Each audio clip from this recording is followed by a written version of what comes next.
Jerusalem, September 1187.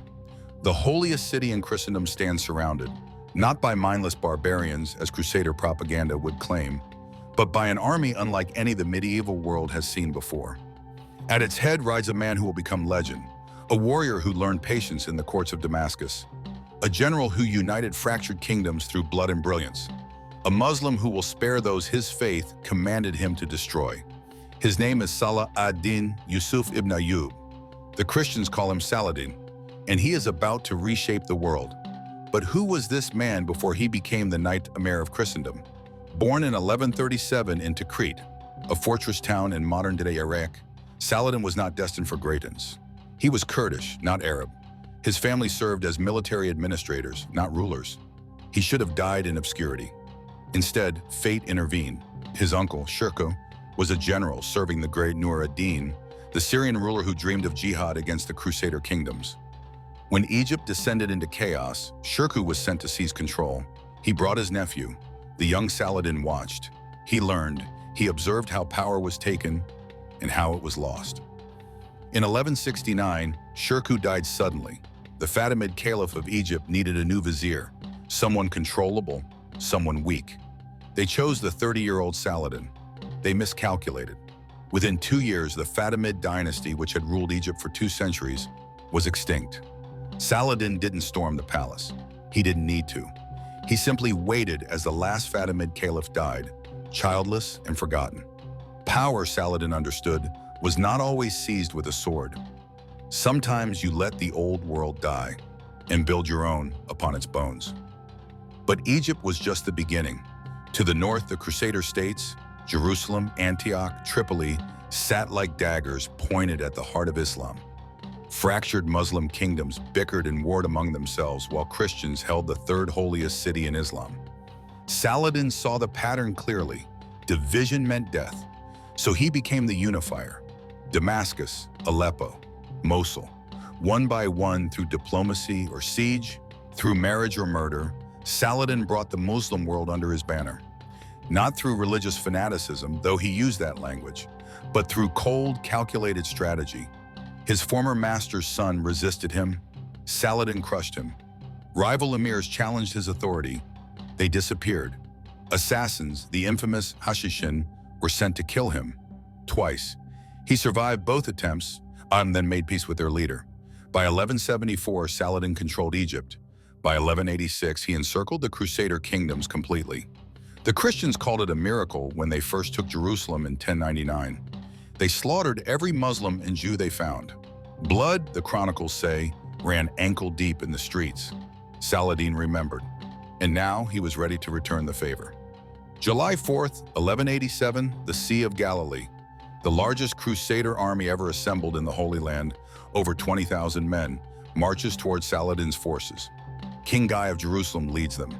The true cross, believed to be the actual cross of Christ's crucifixion, is carried at the army's head. They believe God is with them. Saladin knows better. He's chosen the battlefield carefully. The Horns of Hattin, a barren plateau with no water for miles.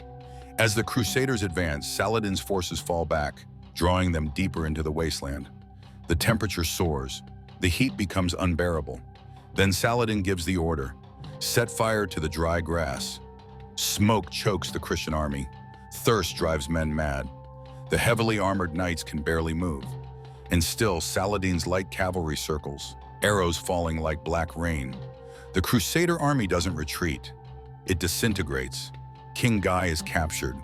Reynald of Châtillon, the brutal warlord who had attacked Muslim pilgrims and threatened to desecrate the Prophet's tomb in Medina, is brought before Saladin in chains. The Chronicles record what happened next with remarkable consistency. Saladin offered water to King Guy, a gesture of mercy in Islamic law. Once you give an enemy water, their life is protected. Reynald received no such offer. Saladin stood, drew his sword, and personally executed the man who had violated every rule of medieval warfare. Kings do not kill kings, and he said afterward, but that man transgressed his limits.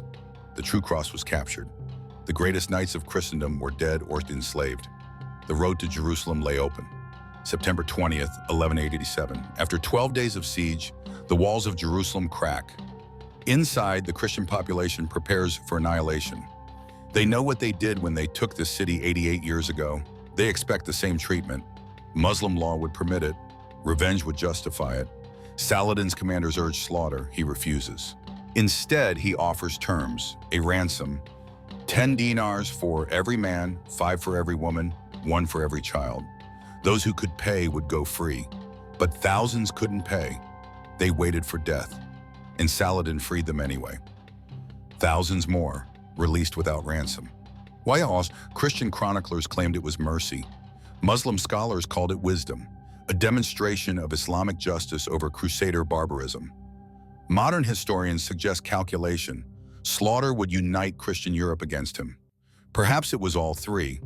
Or perhaps Saladin understood something deeper. That power built on terror is temporary, but power combined with honor, that becomes immortal. When Christian refugees left Jerusalem, Saladin provided them with armed escorts to ensure they reached Byzantine territory safely. When Orthodox Christians asked to remain in the city, he allowed it. The great mosques, converted to churches by the Crusaders, were cleansed and returned to Islamic use. But the Church of the Holy Sepulchre, the holiest site in Christianity, Saladin left it standing, untouched. But mercy has consequences. The fall of Jerusalem sent shockwaves through Christian Europe. The Pope died of grief when he heard the news, or so the legends claim. 3 kings took up the cross: Frederick Barbarossa of Germany, Philip Augustus of France, and Richard the Lionheart of England. The Third Crusade had begun. Frederick drowned crossing a river. Philip returned home after capturing Acre. That left Richard. For 2 years, these 2 men, Saladin and Richard, waged a war that would become legend. They never met face to face, yet their rivalry defined an age. Richard was a warrior king, brutal and brilliant. He massacred 2,700 Muslim prisoners at Acre when Saladin delayed their ransom. Saladin retaliated by executing Christian captives. The rules of chivalry were a luxury neither could afford. Yet even in war, something strange emerged: mutual respect. When Richard fell ill, Saladin sent his personal physician, along with ice from the mountains to cool his fever. When Richard's horse was killed in battle, Saladin sent him 2 replacement mounts. Why would enemies do this? Because both men understood they were playing a larger game. Both needed their opponent to be worthy, honorable, legendary. A victory over a monster means little. A victory over a great man echoes through eternity. In 1192, neither side could continue. Richard needed to return to England. Saladin's empire was exhausted. They signed a treaty. Richard never reached Jerusalem, but Christian pilgrims could visit. Unarmed, it was a compromise. Neither side won, but both sides survived. March 4th, 1193, Damascus. Saladin, the man who conquered Jerusalem, who united the Muslim world, who fought Richard to a standstill, dies of fever at age 55. His treasury is open. The Grand Sultan who commanded armies, who ruled from Egypt to Syria, has 17 silver coins and a single gold piece to his name. He had given everything else away, to the poor, to soldiers, to scholars, to anyone who asked. His sons will squabble over his empire. Within decades, the dynasty he built will crumble. The unity he forged will shatter. The Crusaders will return. Everything he built will turn to dust, except one thing: his legend. Because Saladin understood what most conquerors never grasp. Kingdoms are temporary, but stories are eternal. The Crusaders wrote about him with awe. Dante placed him in the first circle of hell, the highest honor a Christian poet could give a Muslim. European knights adopted Saladin as a virtue, meaning nobility in warfare. He became the standard by which all warriors were measured.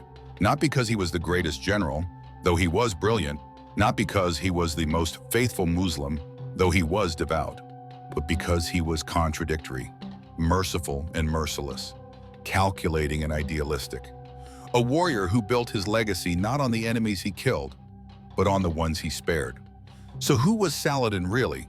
A holy warrior fighting for Ma'al, or a pragmatic ruler using religion as a tool? A merciful conqueror, or a calculating strategist who knew mercy had better optics than massacre? The greatest Muslim hero, or a Kurdish outsider who built his legitimacy on jihad? Perhaps he was all of these. Perhaps he was none. Perhaps the truth is simpler and more disturbing. Saladin was a man who understood that history is written by survivors, and legends are built by those who know which cruelties to commit in darkness, and which mercies to perform in the light. He died with nothing, no gold, no treasure. But 8 centuries later, we're still speaking his name. While the kings who opposed him, Guy of Jerusalem, Conrad of Montferrat, Philip of France, are footnotes in history. In the end, perhaps that was his greatest victory. Not Jerusalem, not the Crusades, but immortality. This is Dark Ages Chronicles, where legends are examined